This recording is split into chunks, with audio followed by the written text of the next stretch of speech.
We got preserves from the Colorado Cherry Company.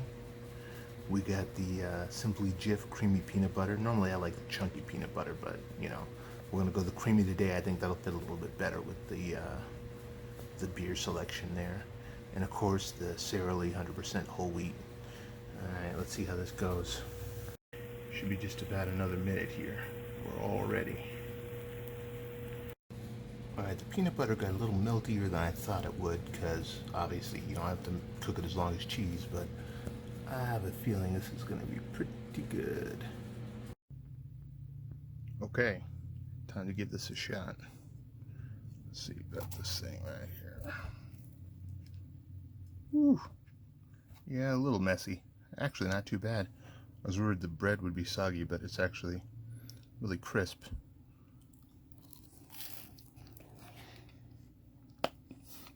Okay. That's actually really good. Hold on, I took one more bite.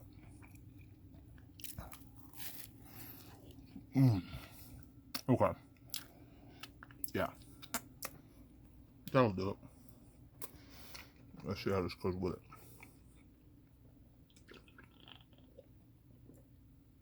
Oh my god. Okay. Pretty good job. Not bad. I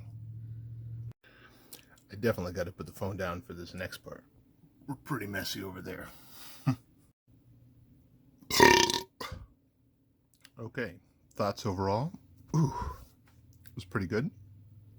Melting the peanut butter along with the milkiness of the milk stout is a good combination, because at the end of this I don't have that sticky roof of the mouth feeling that you often get at the end of the PB&J. Ooh, excuse me. I think overall that's a pretty good idea. I'm a big fan. That is a solid lunch.